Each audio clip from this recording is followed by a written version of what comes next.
கர்த்தர் வார்த்தைக்கு நாம் செல்வோம். மத்தேயு சுவிசேஷம் 6ஆம் அதிகாரம் 33ஆம் வசனத்தை நான் உங்களுக்காக வாசிக்கிறேன். முதலாவது தேவனுடைய ராஜ்யத்தையும் அவருடைய நீதியையும் தேடுங்கள், அப்பொழுது இவைகள் எல்லாம் உங்களுக்கு கூட கொடுக்கப்படும். இந்த அதிகாரத்தில் ரொம்ப கஷ்டப்படுற ஜனங்கள் இருக்கிறாங்க. அவங்க எண்ணத்தை உண்போம், எண்ணத்தை உடுப்போம், எண்ணத்தை குடிப்போம்னு கவலைப்படுற ஜனங்கள். அப்படிப்பட்ட ஜனங்களிடத்தில் இயேசு இதை பிரசங்கம் பண்ணுறார். அவங்ககிட்ட சொல்கிறார், அதுக்கெல்லாம் என்ன செய்யாதீங்க, கவலைப்படாதீங்க. அடுத்த வேளை அவங்களுக்கு என்ன வேணும்னு கேட்டால் எங்கே டூர் போவோம் அப்படி யோசிச்சுட்டு இல்லை. அவங்களால அன்றாட தேவையை என்ன செய்ய முடியல, மீட் பண்ண முடியுமா, மீட் பண்ணப்பட்டுருமா அப்படின்னு யோசிக்கிற அந்த ஜனங்களிடத்தில் இயேசு இதை பிரசங்கம் பண்ணுகிறார். எண்ணத்தை உண்போம், எண்ணத்தை குடிப்போம், எண்ணத்தை உடுப்போம் என்று கவலைப்படாதிருங்கள் அப்படி பேசிட்டே வரார். இவைகளெல்லாம் உங்களுக்கு வேண்டுங்கள் என்று உங்கள் பரமபிதா அறிந்திருக்கிறார்.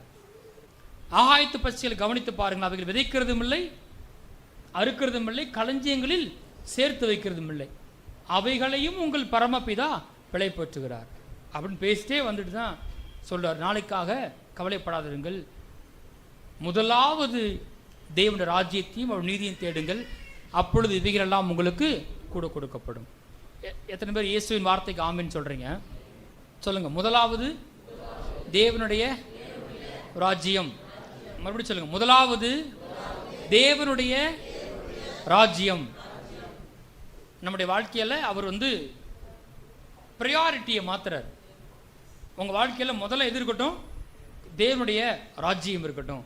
அப்படி இருப்பதனால அவர் சொல்றாரு, வார்த்தை மாம்சமாகி, அந்த வார்த்தை சொல்லுது, அப்பொழுது இவைகளெல்லாம் உங்களுக்கு கூட கொடுக்கப்படும். நாம தேட வேண்டியதை முதல்ல தேடணும். அப்படின்னா நாம தேடுறதெல்லாம் கர்த்தர் பார்த்து கொள்வார். ஆமென்.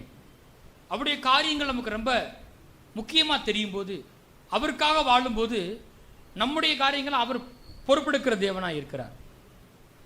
நீங்க உங்க பிள்ளைகளுக்காக கவலைப்படுறது மாதிரி ஒரு கோச்சுக்கிறாதீங்க, ஒரு முட்டாள்தனமான காரியம் வேறு எதுவுமே இருக்க முடியாது. உங்க பிள்ளைகளுக்காக நீங்க கவலைப்படுறது ஒண்ணுமே செய்யாது. கவலைப்படுகிறனால எவன் தன் சரீர ஒரு முழத்தை கூட்டுவான், கூட்டாது, குறைக்கத்தான் செய்யும். கவலை நிறைய பேரை கொண்டு போட்டுருச்சு. கவலையும் பயமும் அவிசுவாசமும் எந்த பிரச்சனையும் கிடையாது. அதனால ஒன்றும் ஆக போறதே கிடையாது. 10 பேர் சொல்றனால ஒன்றும் ஆக போறது கிடையாது. ஆனா நீங்க உங்களுக்கு கொடுக்கப்பட்ட இந்த வாழ்நாளில் கர்த்தரை அப்படி ராஜ்யத்தை வைப்பீர்கள் என்றால், நீங்கள் தேடுகிற எல்லாம் உங்களுக்கு கூட கொடுக்கப்படும். உங்கள் பிள்ளையுடைய பிள்ளையின் வாழ்வை நீங்கள் காண்பீர்கள் இயேசு நாமத்தினால. முதலாவது தேவனுடைய ராஜ்யம். சரி, அந்த தேவன் ராஜ்யத்துக்கு எது முதல்ல இருக்கு அப்படின்னு கேட்டீங்கன்னா, அங்க மார்க் 16ஆம் அதிகாரத்துக்கு செல்லுங்க. மார்க் 16ஆம் அதிகாரம் 15ஆம் வசனத்தை வாசிப்போம்.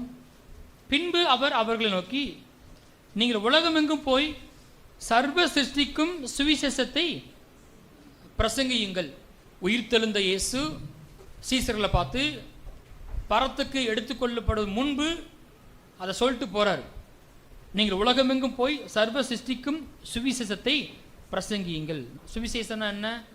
சிலுவையில் அடிக்கப்பட்ட இயேசுவை பற்றிய நற்செய்தி. சிலுவையில் இயேசு என்ன செய்து முடித்தார் என்கிற குறித்த ஒரு செய்தி. நீங்கள் எத்தனை பேர் விரும்புகிறீங்க இந்த செய்தி இந்த பட்டணம் முழுவதும் போகணும், இந்த பட்டணத்தில் இருக்க அத்தனை கிராமங்களுக்கு போகணும்னு எத்தனை பேர் விரும்புகிறீங்க? இந்த செய்தி தான் ஒரு மனுஷனை நரகத்துக்கு தப்புவிக்கிற ஒரு செய்தியாக இருக்கிறது. அதுதான் பரலோகத்துக்கு ரொம்ப முக்கியமாக இருக்குது. ஏன்னா தேவன் தம்முடைய குமார் என்று பாராமல் அவரையே ஒப்பு கொடுத்து இந்த செய்தியை கொடுத்திருக்கிறார். இந்த சுவிசேஷம் என்பது தேவன் தம்முடைய குமாரனை அழிந்து போகிற மனு குலத்துக்காக கொடுத்து ரத்தத்தை சிந்தி பாவங்களை ஏற்கனவே மன்னித்து விட்டார். நித்திய ஜீவன் ஆயத்தமாக இருக்கிறது. இந்த செய்தி ஒரு மனுஷனுக்கு போகணும். பாருங்க, தேவனுக்கு தம்முடைய குமாரன் எவ்வளவு முக்கியமோ அதே போல இந்த சுவிசேஷம் என்ன செய்யணும், போய் ஆகணும், இல்லைன்னா ரத்தம் வீணா போகும். அப்ப நீங்க தேவன் ராஜ்யத்தை முதலாவது வைக்கிறீங்கன்னு சொன்னா உங்களுக்கு எது ரொம்ப முக்கியமா இருக்கணும்? சுவிசேஷம் அறிவிக்கப்படுவது ரொம்ப முக்கியமா இருக்கணும். ஒன்று நீங்க சொல்லணும், அல்லது அந்த சுவிசேஷம் அறிவிக்கப்படுறதுல பங்காளராக இருக்க வேண்டும். உங்க மூலமா ஏதோ ரீதியில நீங்களே சுவிசேஷத்தை என்ன செய்யணும், கொண்டு போக வேண்டும். இயேசு வருகிற வரைக்கும் அதான் வேலை. எத்தனை பேர் ஆமென் சொல்றீங்க? அதான் சபையோட வேலை. சபை வந்து காஸ்பல் ஓரியன்டாக இருக்கணும், கிரைஸ்ட் சென்டர்டாக இருக்கணும், அவுட்ரீச் பண்ணணும். ஏதோ ரீதியில் இந்த செய்தியை வெளியே என்ன செய்யணும், போய்கொண்டே இருக்கணும். பாருங்க, அங்கே வாசிப்போம். பிலிப்பியர் 1ஆம் அதிகாரம். பிலிப்பியர்னா என்ன?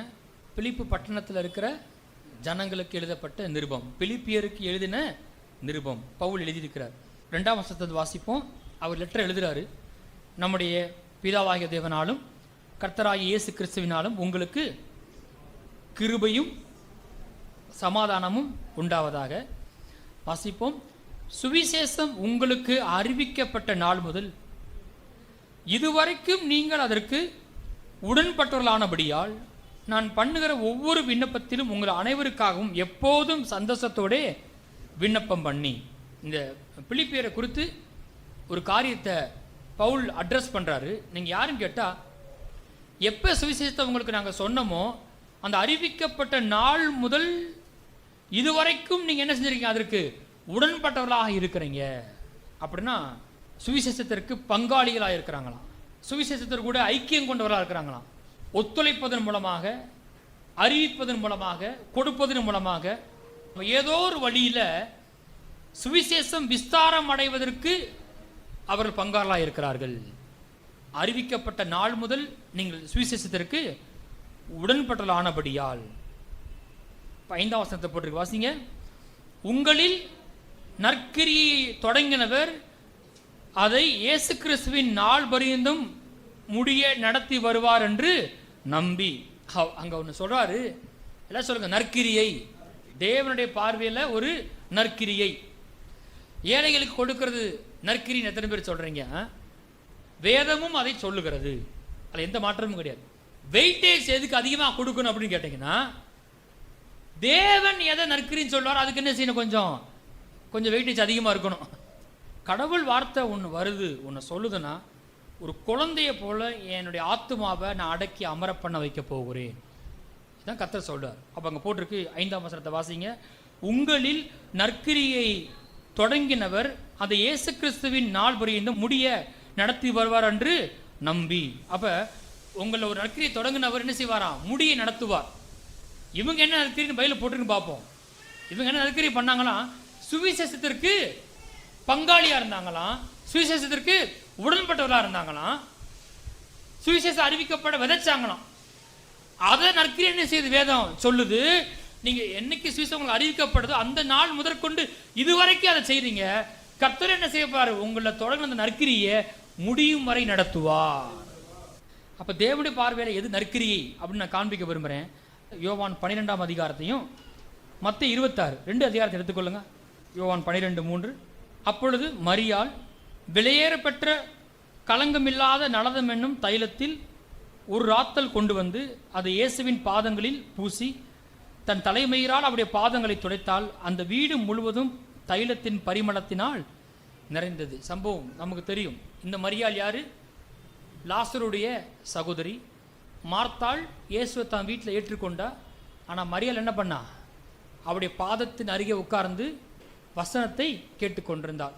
இயேசு சொன்னார், மார்த்தாளே மார்த்தாளே, நீ அநேக காரியங்களை குறித்து கவலைப்பட்டு கலங்குகிறாய், தேவையானது ஒன்றே, தெரிந்து கொள்ள வேண்டியது ஒன்று தான், அதை பிடிச்சுக்கணும். அப்படிப்பட்ட அந்த மரியாள் தான் இப்போ ஒன்று பண்ணுறா.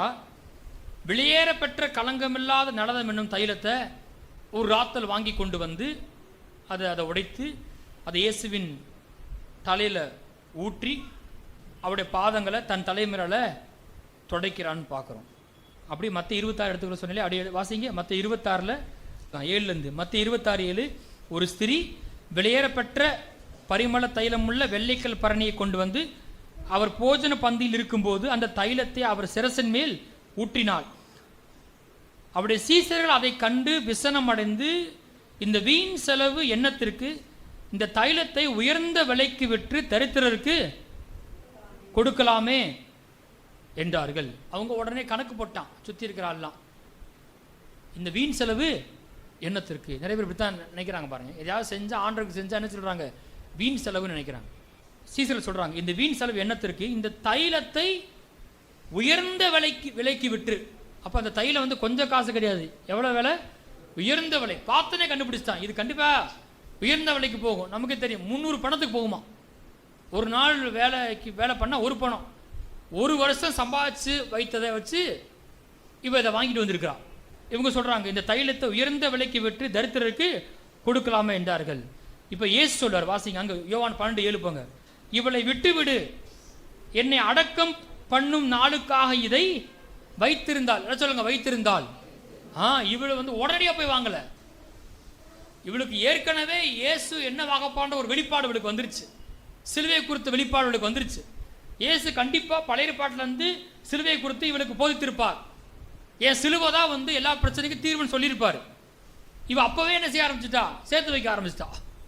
அதான் ஏன் சொல்லுறாரு, இவளை விட்டு விடு, நீ வீண் செலவுன்னு சொல்ற, என்னை அடக்கம் பண்ணும் நாளுக்காக இதை வைத்திருந்தால். சொல்லுங்க, வைத்திருந்தால். பர்பஸா அதுக்காகவே சேர்த்து வச்சு இதை வாங்கியிருக்கிறான். நோக்கமாகவே பணத்தை சேர்த்து வச்சு இந்த வெளியேறப்பட்ட தைலத்தை வாங்கி கொண்டு என்னை அடக்கம் பண்ணும் நாளுக்காக இதை வைத்திருந்தாள். நான் சொன்னேன், ஒரு காரியத்தை பார்க்கும்போது தேவனுக்கு எது ரொம்ப முக்கியம் நமக்கு என்ன செய்யணும் தெரியணும். அப்போ இங்கே போட்டிருக்கு அடக்கம் பண்ணுறதுக்கு வச்சுருந்தாலாம். இவர் அடக்கம் பண்ணுறது அவ்வளோ முக்கியமா? இயேசு அடக்கம் பண்ணுறதுக்காக அந்த தைலத்தை யூஸ் பண்ணணுமா?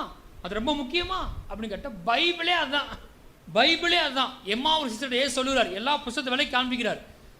எல்லா தீர்க்கதரிசிகளும் சங்கீத புஸ்தகங்களிலும் எதை பற்றி போட்டிருக்கு?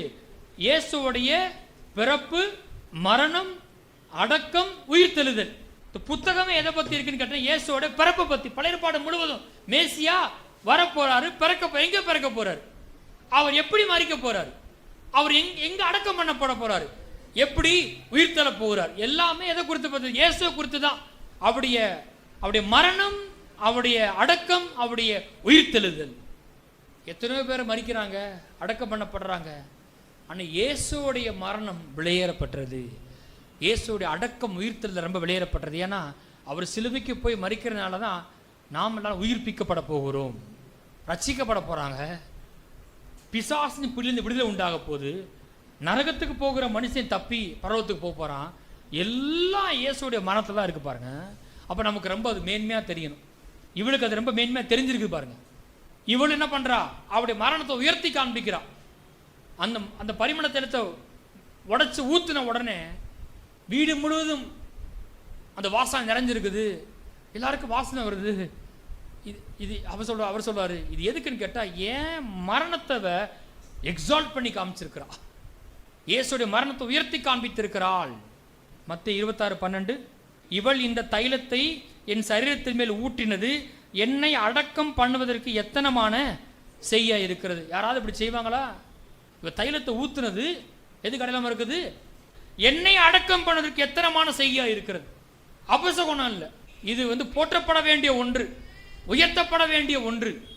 இன்னொரு இடத்துல ரொம்ப அழகாக வந்திருக்கும், 10ஆம் வசனத்தில் போட்டிருக்கு, வாசிங்க. இயேசு அதை அறிந்து அவர்களை நோக்கி, சீசர்களை நோக்கி, நீங்கள் இந்த ஸ்திரியை ஏன் தொந்தரவுபடுத்துகிறீர்கள்?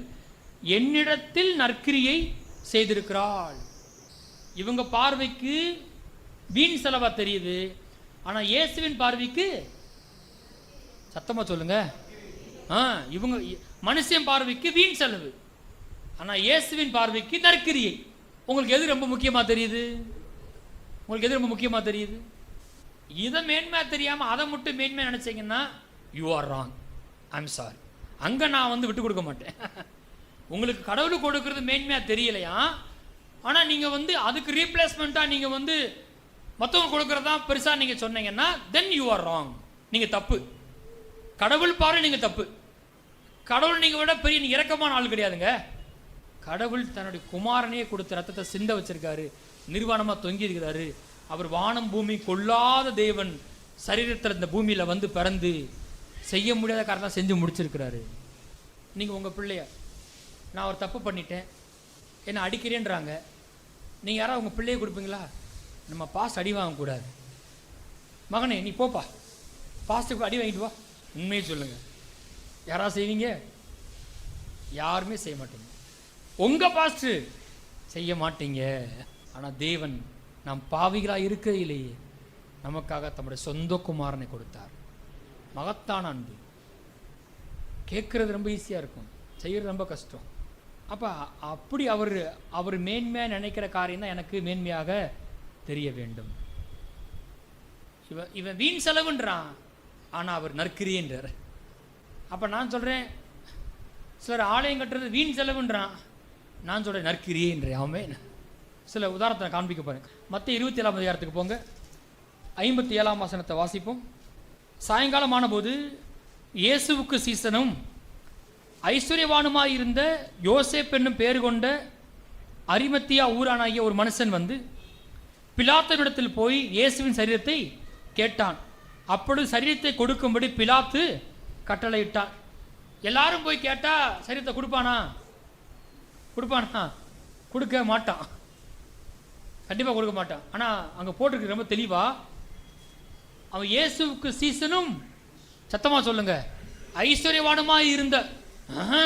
என்ன பாஸ்டர் பெருசா ஐஸ்வர்யத்தை பற்றி பெருசா பேசுறீங்க? நான் பேசல, உலகமே அப்படிதான் இருக்குது. நான் அன்னைக்கு சொன்ன மாதிரி ரொம்ப பவர்ஃபுல்லான விஷயம் அந்த உலகத்தை ரெண்டு, ஒன்று தேவன், இன்னொன்று பணம். ஏன்னா தேவன் அப்படிதான் பேசுறார். தேவனுக்கும் உலக பொருளுக்கும் ஊழியம் செய்வங்களால கூடாது. அப்போ தேவன் அடுத்த இடத்துல இருந்து யாரை வைக்கல? பிசாசை வைக்கல. யாரை வைக்கிறாரு?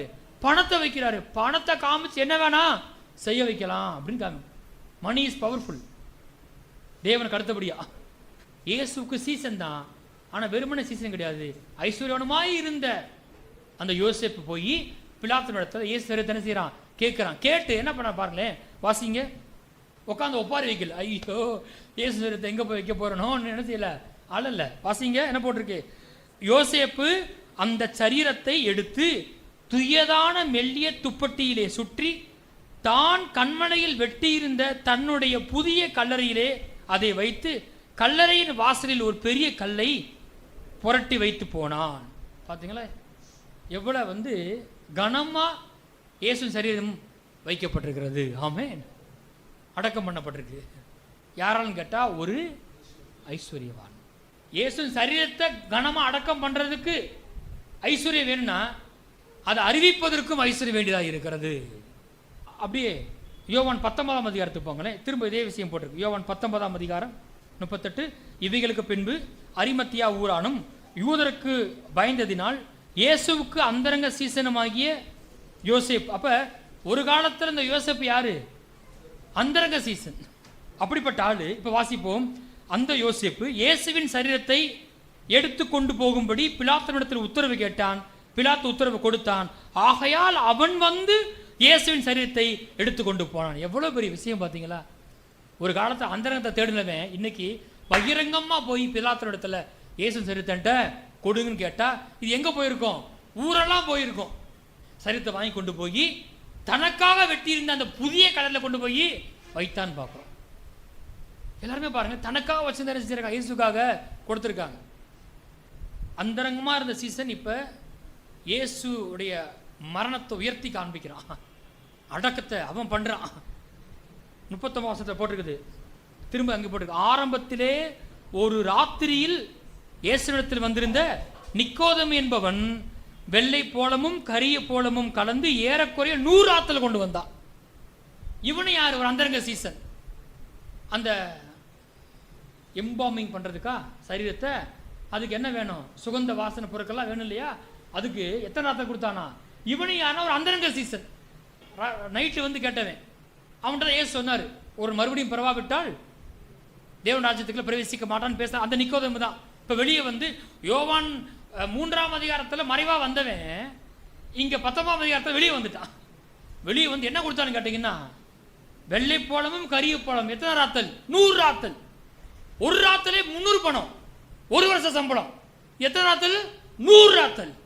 எடுத்துக்கோ, நல்லா தடவு, மணக்கணும். ஆமே, நாரக்கூடாது, நாடுற மாதிரி செய்யக்கூடாது. கடவுள் காரியத்தை மணக்கிற மாதிரி செய்யணும். ஆமே, மரியாதையா செய்யணும். அதுக்கு இந்த பணம். அப்ப மத்தேயு 27:55 வாசிங்க. மேலும் இயேசுவுக்கு ஊழியம் செய்யும்படி கலிலியாவிலிருந்து அவருடைய வந்திருந்த அநேக ஸ்திரீகள் அங்கே தூரத்திலே நின்று பார்த்து கொண்டிருந்தார்கள். எது வரைக்கும் வந்தாங்க பாருங்க, ஸ்திரீகள் பாருங்களேன். எத்தனை பேர் இங்க இயேசுக்கு ஊழியம் பண்ற ஸ்திரீகள் இருக்கிறீங்க? இயேசுவுக்கு ஊழியம் செய்யும்படி கலிலியாவிலிருந்து அவரோட வந்திருந்த அநேக ஸ்திரீகள். இயேசுவோடய ட்ராவல் பண்ணுறாங்களாம் இந்த ஸ்திரீகள்லாம். சில் அடிச்சுட்டாங்க, தூரமாக நின்று பார்க்குறாங்க, பார்த்துட்டு இருக்கிறாங்க. அந்த சரி அவங்கள பற்றி போட்டிருக்கு அங்கே லூக்கா 8:2. அவர் பொல்லாத ஆவிகளையும் வியாதிகளை நீக்கி குணமாக்கின சில ஸ்திரீகளும் 7 பிசாசுகள் நீங்கின மகதலேனா எனப்பட்ட மரியாளும் ஏரோதின் காரியக்காரனான கூசாவின் மனைவியாகிய யோவன்னாலும் சூசன்னாலும் தங்கள் ஆசைகளால் அவருக்கு ஊழியம் செய்து கொண்டு வந்த மற்ற அநேகம் ஸ்திரீகளும் அவருடனே இருந்தார்கள். இயேசு கூட யாரா இருக்கிறாங்களா? இயேசுக்கு ஊழியம் பண்ண ஸ்திரீகள். அது குறிப்பாக போட்டிருக்கு, தங்கள் ஆஸ்திகளால் அவருக்கு ஊழியம் செய்து கொண்டு வந்த. சொல்லுங்க, ஆஸ்திகளால் ஊழியம் செய்து கொண்டு வந்த. அப்ப இயேசுக்கு பணக்கார ஐஸ்வர்ய வாட்டிகள் தேவைப்படுது, ஐஸ்வர்ய சீமாட்டிகள் தேவைப்படுது. ஆமே, கூடயே வர்றாங்க அவங்க வந்து. நானா சொல்லலைங்க, பைபிளே போட்டிருக்கு. இயேசு கூட யாரெல்லாம் வந்தாங்களா? ஸ்திரீகள் இருந்தாங்களா? அவங்களாம் யாரும் எப்படி இருந்தாங்களா? ரொம்ப ரிச்சா இருந்தாங்களா? நான் சொல்றேன், அதில் உங்க பேர் இருக்குது இயேசு நாமத்தினால. தங்கள் ஆஸ்திகளை இயேசுவின் ஊழியத்துக்காக செலவழித்தார்கள். செலவழிச்சா அப்படியே ஆயிரும், அப்படியே செலவழிஞ்சு போயிருமா? கர்த்தர் ஃபில் பண்ணுவார். ஆமென். கடவுளுக்கு எது முக்கியமோ அது ரொம்ப முக்கியமாக தெரியும். ஆனால் நான் உங்களுக்கு இங்கே இருக்க சில பேர் நான் சொல்கிறேன், மைண்டை வந்து லிமிட் பண்ணுறீங்க. நீங்கள் வந்து உங்கள் மேலே கர்த்தர் வந்து கோரேசன் அபிஷேகத்தை வைக்க விரும்புகிறார். நீங்கள் வந்து கொடுக்கறத லிமிட் பண்ணிங்கன்னா அவர் கொடுக்க முடியாது. நீங்கள் வந்து இதில் மனது திறந்தால் மட்டும்தான் மானத்தின் மதுகள் திறக்கும் என்று கர்த்தர் சொல்லுகிறார்.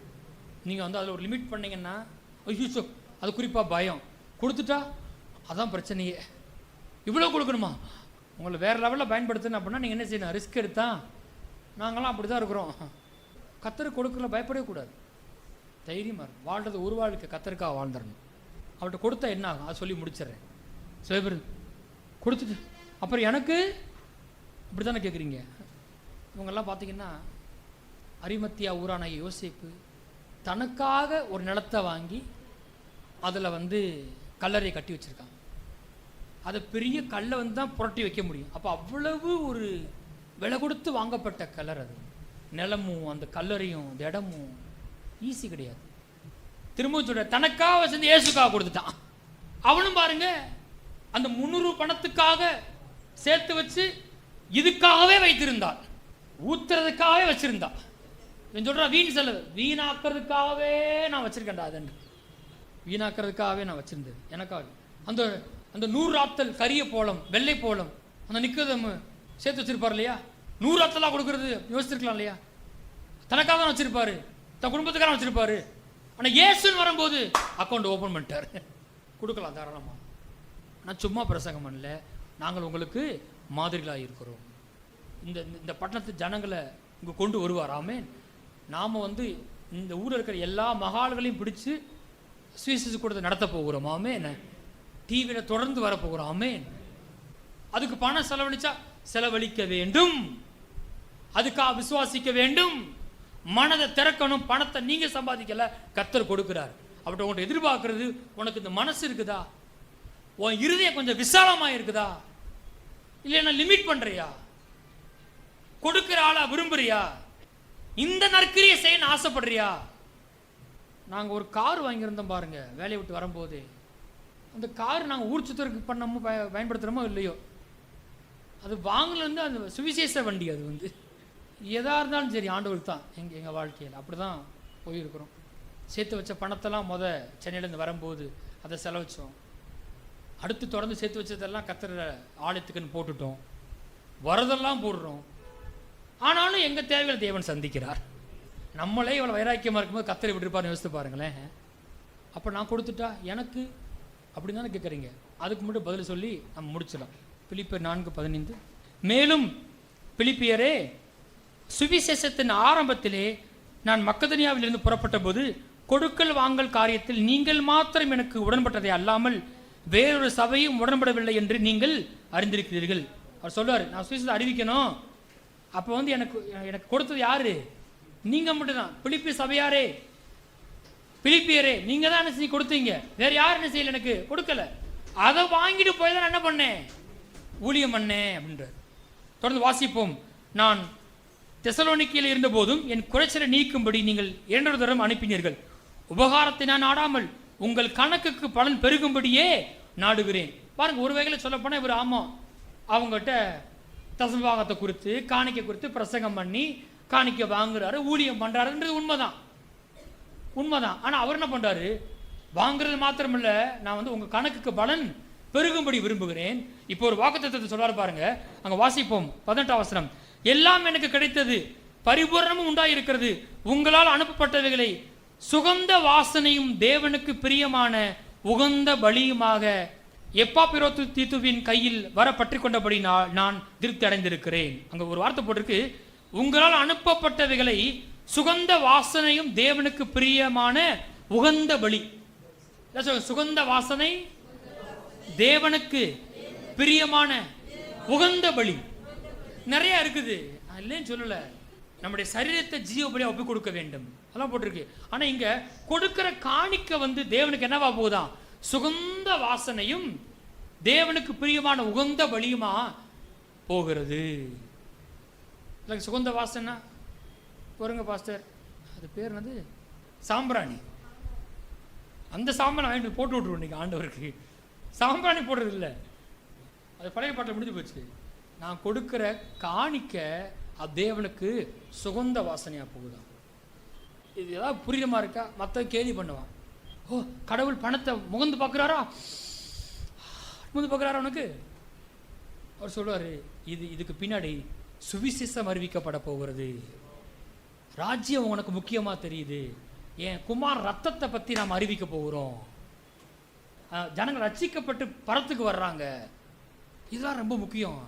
கடவுளை மாதிரி பணக்கார வேறு எவனும் கிடையாது. வழிபட்டு ஆதியிலே தேவன் வானத்தையும் பூமியை சிருஷ்டித்தார்.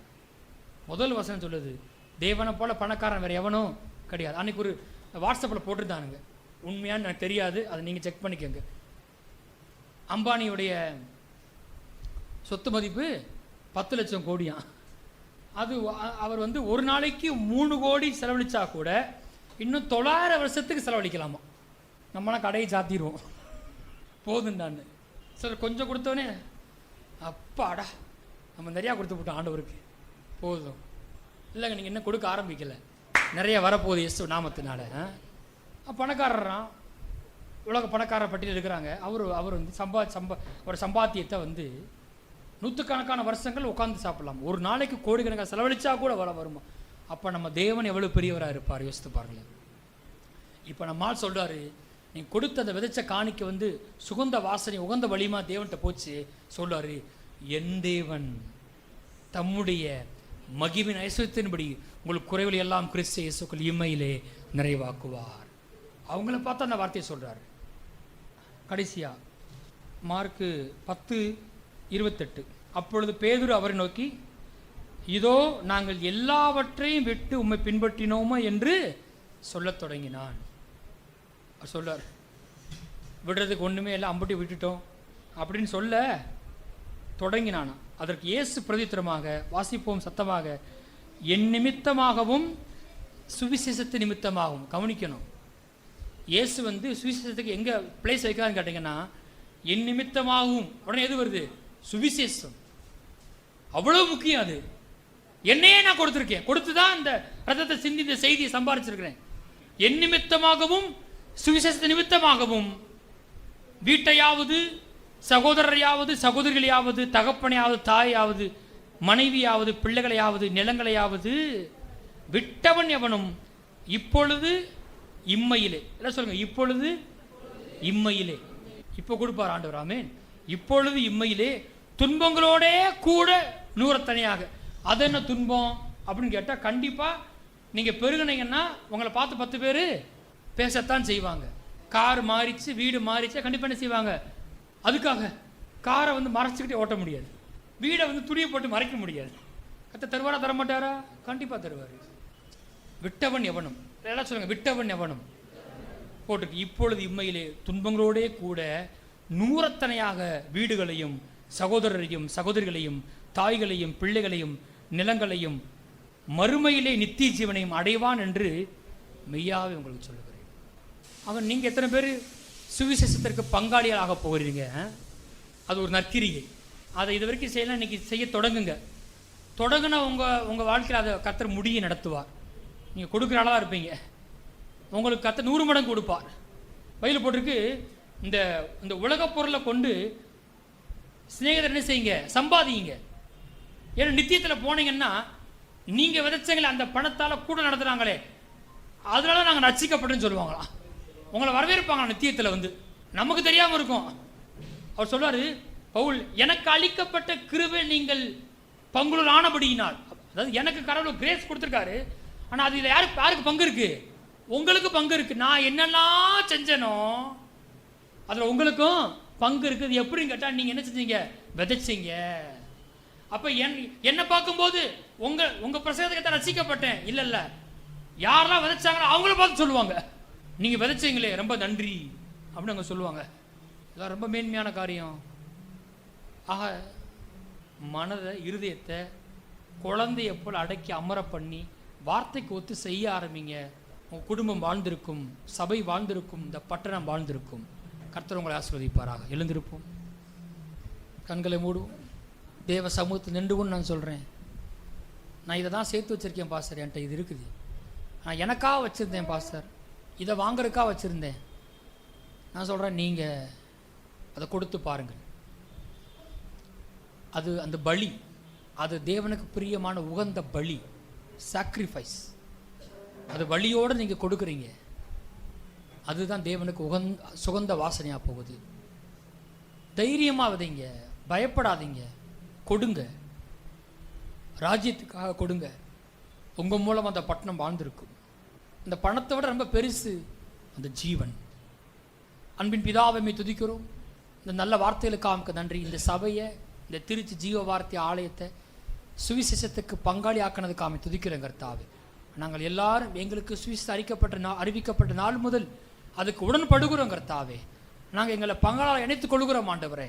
ஒரு பார்ட்னர் இருக்க போகிறோம்ப்பா. நீ சொன்ன வாக்குத்தத்தங்களாம் எங்களுக்கு பலிதமாக போகிறதுக்காக நன்றி ஆண்டவரே.